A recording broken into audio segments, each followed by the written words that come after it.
جس خالق نے یہ دنیا بنائی ہے اس کو کس نے وجود بخشا، اس کا خالق کون ہے؟ تو یہاں پہ آ کے اکثر لوگ پریشانی کا شکار ہو جاتے ہیں کہ کیا دلیل دیں. تو دلیل سب کے پاس ہونی چاہیے، کیونکہ بے دلیل کوئی بھی عقیدہ ثابت قدم نہیں رہ سکتا، وہ فاسد ہو جاتا ہے.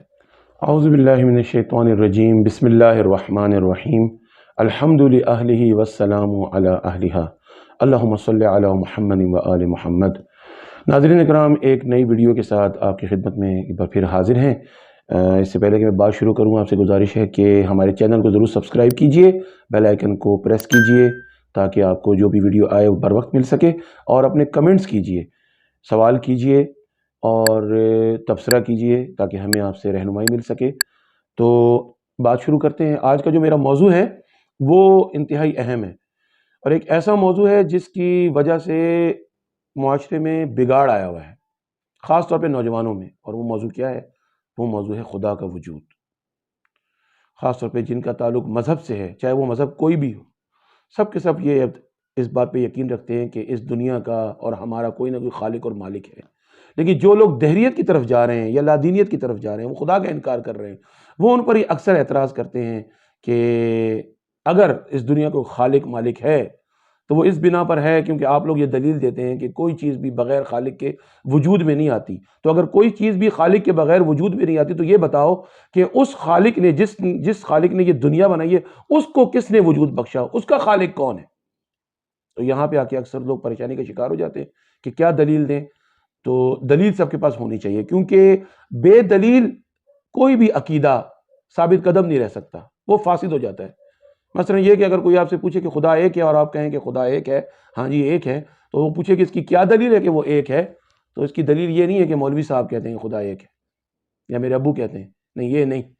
خدا نے جو ایک ہے وہ قرآن میں دلیل دے کے کہہ رہا ہے کہ اگر خدا ایک کے علاوہ کوئی دوسرے دو ہوتے یا اس سے زیادہ ہوتے، زمین پر فساد پیدا ہو جاتا. ایک خدا کہتا ہے مشرق سے سورج کو نکالو، دوسرا کہتا ہے مغرب سے، تیسرا کہتا ہے شمال سے جنوب سے، تو فساد پیدا ہو جاتا. اور ہم یہ مشاہدہ ہمارا کہتا ہے کہ ہر چیز ایک ہی طریقے سے وقوع پذیر ہو رہی ہے.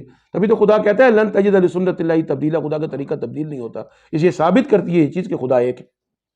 اچھا، اب ہم اپنی بات پہ آتے ہیں کہ کیا ہم نے مان لیا کہ ہر چیز خالق کے بغیر وجود میں نہیں آتی، ہر چیز کا کوئی خالق ہے. تو کوشچن کیا ہے کہ جس خالق نے یہ دنیا بنائی ہے اس کا خالق کون ہے؟ اور یہی سوال کرنے کے لیے میں آپ کو بتاؤں، اس قدر خطرناک سوال ہے کہ میرا ایک بڑا سینسیٹیو اسٹوڈنٹ جس کا نام عبید تھا، وہ رات کے سردیوں کی راتوں میں 11:30 بجے مجھ سے یہ پوچھنے آ گیا تھا کیونکہ وہ پریشان ہو گیا تھا، اس کو کوئی دہریہ ٹکر گیا تھا. تو اب جو جواب خدا کے فضل سے، اس کی دی ہوئی طاقت سے اس کو دیا، میں اس ویڈیو میں چاہتا ہوں آپ بھی سن لیجئے. تو اچھا دیکھیے، سوال کرنے والا کون تھا؟ میں نے اسے پوچھا، وہ سائنس کا اسٹوڈنٹ تھا. جب وہ سائنس کا اسٹوڈنٹ تھا، اسے سوال بھی وہی لوگ کرتے ہیں.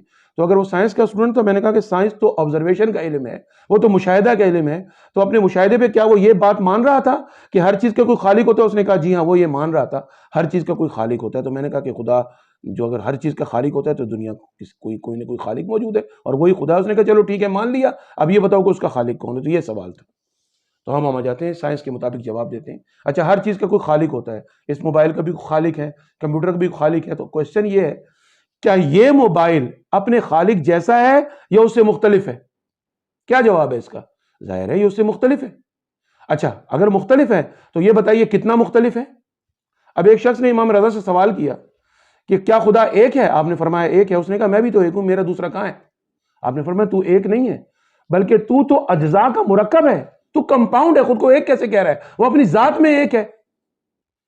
اچھا، تو اب سوال کیا ہوا کہ یہ ہماری مخلوق ہے موبائل، ہم سے کس قدر مختلف ہے؟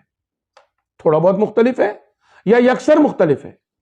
تو سبھی لوگ کہیں گے کہ یہ یکسر مختلف ہے، یہ اور ہے، ہم اور ہیں، اس کی کوئی بھی چیز ہم سے مشترک نہیں ہے. اچھا، یہ تو آواز کو بھی سنتا ہے، ہم بھی آواز کو سنتے ہیں. تو یہ بتائیے کہ یہ کیسی آواز کو سنتا ہے؟ وہ جو ہم نے اس کو سکھائی ہے. اگر میں ساؤنڈ لاک لگا دوں اور میرا گلا خراب ہو جائے، یہ کھلے گا؟ اگر میں فیس لاک لگا دوں اور میں ٹوپی پہن کے آ جاؤں یا داڑھی منڈا کے آ جاؤں، یہ مجھے قبول کرے گا؟ نہیں. اس کا مطلب کیا ہوا؟ خالق اور ہوتا ہے، مخلوق اور ہوتی ہے. مخلوق خالق کو نہیں پہچان سکتی، اتنا ہی پہچانتی ہے جتنا خالق پہچانوائے. یہاں تک بات طے ہو گئی. تو اب دوبارہ اس بات پہ آتے ہیں کہ خالق مخلوق سے مختلف ہے. کتنا مختلف ہے؟ تو ابھی ہم نے ثابت کیا کہ یکسر مختلف ہے. یعنی مخلوق کی کوئی صفت خالق میں نہیں ہے، خالق الگ ہے، مخلوق الگ ہے۔ تو اچھا اب آتے ہیں مخلوق کی صفتوں میں، تو ہم مجھے بتائیے مخلوق کی صفت ایک یہ نہیں ہے کہ مخلوق پہلے نہیں تھی لیکن بعد میں وجود میں آئی۔ یہ موبائل پہلے نہیں تھا، ہم نے پیدا کیا تو وجود میں آ گیا۔ ہم بھی پہلے نہیں تھے، ہمیں ہمارے خالق نے پیدا کیا تو ہم وجود میں آ گئے۔ یہ زمین بھی پہلے نہیں تھی، اس کو کسی خالق نے پیدا کیا، یہ وجود میں آ گئی۔ تو معلوم کیا ہوا کہ مخلوق کی کوئی ابتدا ہے اور کوئی انتہا ہے، لیکن خالق کی ابتدا بھی نہیں ہے اور انتہا بھی نہیں ہے۔ تو جب ہم نے مانا کہ مخلوق کی ابتدا ہے، مخلوق شروع سے نہیں ہوتی، اور خالق کی کوئی ابتدا نہیں ہے، اور ہم سب کسی کی مخلوق ہیں، اسی لیے تو ہماری ابتدا ہے۔ تو جب ہم نے مان لیا کہ مخلوق کی ابتدا ہے تو مجھے بتائیے کہ جو ہمارا خالق ہے اس کی ابتدا کہاں سے ہوگی، کیونکہ وہ ہم سے یکسر مختلف ہے۔ بات آپ کو سمجھ میں آئی؟ اگر نہیں آئی تو پھر بھی کمنٹ میں کوشچن کیجئے، پھر بھی میں دوبارہ ایک دفعہ آسان کر کے بولتا ہوں۔ دیکھیے جب ہم نے مانا کہ خالق مخلوق جیسا نہیں ہوتا تو ہم نے غور کیا کہ جتنی بھی مخلوقات ہمیں نظر آتی ہیں یہ مخلوقات ازل سے نہیں تھیں، ان کی کوئی ابتدا ہے، جس طرح ہم بھی پیدا ہوئے۔ تو جب ہم نے مانا کہ خالق مخلوق سے مختلف ہے تو مخلوق کی صفت ہے اس کا آغاز ہونا، اب ماننا پڑے گا خالق کی صفت اس کا آغاز ہونا نہیں ہے۔ جب اس کا آغاز ہی نہیں ہے یعنی مخلوق پیدا ہوئی، خالق پیدا ہی نہیں ہوا، تو پھر یہ بھی سوال ختم ہو گیا کہ اس کو کس نے پیدا کیا، کیونکہ اس کا آغاز ہی نہیں ہے۔ لہٰذا ہم یہی کہتے ہیں کہ سبحان ربک رب العزت عما یصفون وسلام علی المرسلین، کہ تمہارا رب اس چیز سے پاک ہے جو تم اس کے بارے میں بیان کرتے ہو، اور مرسلوں نے سچ کہا تھا، اس لیے پروردگار اس چیز سے پاک ہے کہ اس کو کس نے پیدا کیا۔ اور آخر میں یہ بات کرتا چلوں کہ حضرت علی کے پاس ایک شخص آیا، اس نے کہا یا علی کیا آپ کا خدا ہر چیز پر قادر ہے؟ آپ نے کہا بالکل میرا خدا ہر چیز پر قادر ہے، انکا علی کل شیء قدیر۔ تو اس نے کہا اچھا تو پھر یہ بتاؤ کہ کیا تمہارا خالق، تمہارا خدا اس چیز پر قادر ہے کہ وہ کوئی دوسرا خدا پیدا کر دے؟ آپ نے فرمایا بالکل وہ اس پر قادر ہے کہ وہ دوسرا خدا پیدا کر دے، لیکن اس کا خلق کیا ہوا خدا رہے گا نہیں، کیونکہ وہ اس کی مخلوق ہوگا اور مخلوق خدا نہیں ہوتا۔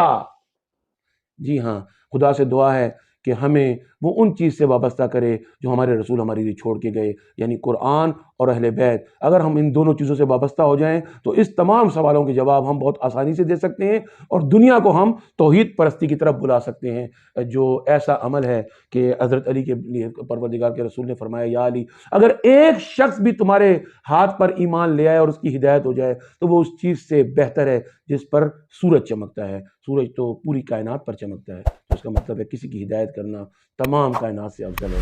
خدا سے دعا ہے کہ ہمیں صحیح معنوں میں خود کو بھی ہدایت پر چلانے کی توفیق عطا فرمائے اور دوسروں کی بھی ہدایت کرنے کی توفیق عطا فرمائے۔ وآخر دعوانا ان الحمد للہ رب العالمین۔